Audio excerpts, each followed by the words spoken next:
लो भाई बब्बन, बन गई तस्वीर। जरा देखकर बताओ कैसी बनी है। अरे भाई मोहन, मेरी सलाह मानो तो तुम रहने ही दो। एक पेंटर बनना तुम्हारे बस की बात नहीं है। हाँ, तुमने सही कहा। मुझे भी कुछ ऐसा लगता है। खैर, आज शाम की गाड़ी से मैं शहर वापस जा रहा हूँ। कुछ जरूरी काम आ गया है। शहर से वापस आने के बाद तुमसे मिलता हूँ। मोहन अपने घर के दरवाजे पर ताला लगा देता है और वहां से चला जाता है। फिर उसी रात अचानक तेज हवाएं चलने लगती हैं। चारों तरफ डरावना माहौल बन जाता है। तभी मोहन की बनाई हुई पेंटिंग की वो औरत एक खतरनाक चुड़ैल में बदल जाती है और पेंटिंग से बाहर आ जाती है।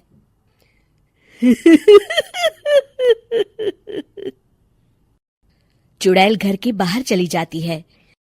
वहीं दूसरी तरफ दो चोर लाला सुखीराम के घर से चोरी करके भाग रहे होते हैं। दोनों भागते भागते गांव के चौराहे के पास पहुंच जाते हैं। तभी अचानक वो चुड़ैल उन दोनों के सामने आ जाती है।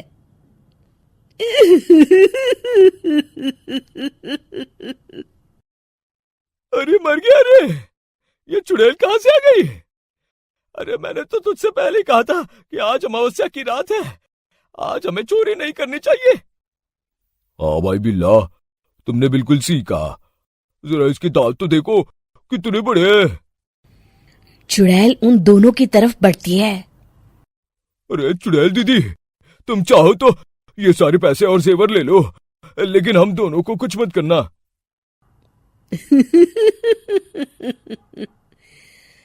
पैसे और जेवर के लालच में तुम इंसान बिकते हो, हम चुड़ैल नहीं। तभी चुड़ैल उन दोनों चोरों को पुतले बना देती है।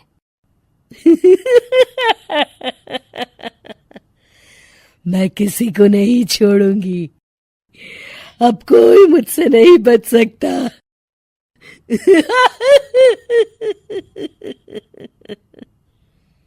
चुड़ैल अपने अगले शिकार की खोज में वहां से चली जाती है। गांव की दूसरी ओर जाने पर चुड़ैल को हरिया, बिरजू और बब्बन दिखाई देते हैं।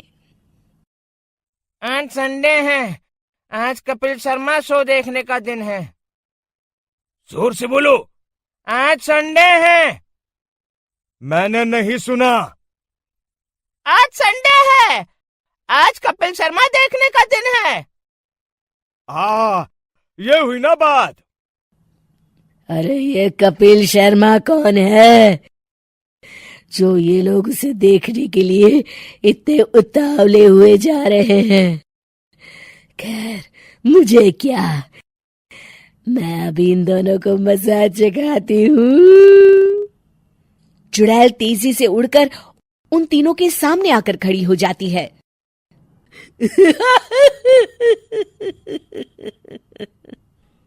कपिल शर्मा शो बाद में देखना, पहले मुझे देख लो। बब्बन चुड़ैल को देखते ही पहचान जाता है। अरे ये तो तस्वीर वाली औरत के जैसी दिख रही है। मुझे अभी नहीं मरना है। अरे भागो रे! तीनों वहां से भाग खड़े होते हैं। बब्बन तो किसी तरह अपनी जान बचाकर वहां से भाग जाता है, लेकिन हरिया और बिरजू को चुड़ैल पकड़ लेती है और उन्हें पुतला बना देती है। फिर चुड़ैल बब्बन को पकड़ने के लिए उसका पीछा करती है, लेकिन बब्बन उसे कहीं नहीं दिखाई देता।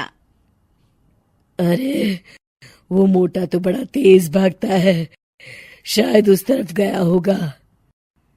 बब्बन एक दीवार के पीछे छुपकर बैठ जाता है और चुड़ैल उसके सामने से आगे निकल जाती है। बाल बाल बच गया।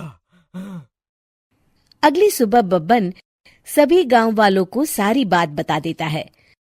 फिर उस चुड़ैल के डर से रोज शाम होते ही पूरे गांव में सन्नाटा छा जाता था और कोई भी अपने घर के बाहर नहीं निकलता था। अरे ये क्या हो गया? इतनी देर से घूम रही हूं, अभी तक एक भी आदमी नहीं मिला। अरे कहाँ मर गए सबके सब? चुड़ैल वहां से चली जाती है। इस तरह कुछ दिन बीत जाते हैं। फिर एक दिन मोहन गांव वापस आता है। बब्बन उसे बताता है कि उसकी बनाई तस्वीर से एक चुड़ैल बाहर आ गई है। मोहन समझ जाता है कि ये कोई आम कागज नहीं है। वो जो भी उस कागज पर बनाएगा वो असलियत का रूप ले लेगा। अरे मोहन भाई, अब तुम क्या करने वाले हो? मेरे पास एक बहुत बढ़िया तरकीब है। मैं इस कागज पर उस चुड़ैल की एक ऐसी तस्वीर बनाऊंगा जिसमें वो तपती धूप के नीचे खड़ी दिखाई देगी, और फिर जैसे ही सवेरा होगा वो चुड़ैल इस कागज से निकलकर बाहर चली जाएगी और सूरज की तेज धूप में जलकर राख हो जाएंगी। मोहन बिल्कुल वैसे ही तस्वीर बना देता है और जैसे ही सवेरा होता है वो चुड़ैल कागज से निकलकर बाहर धूप में चली जाती है और सूरज की गर्मी बर्दाश्त नहीं कर पाती और जलकर राख हो जाती है।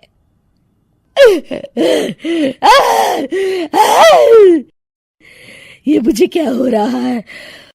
मैं सूरज की रोशनी बर्दाश्त नहीं कर सकती। मेरा पूरा शरीर जल रहा है। और इस तरह चुड़ैल के जलते ही पुतले बने सभी लोग पहले की तरह इंसान बन जाते हैं।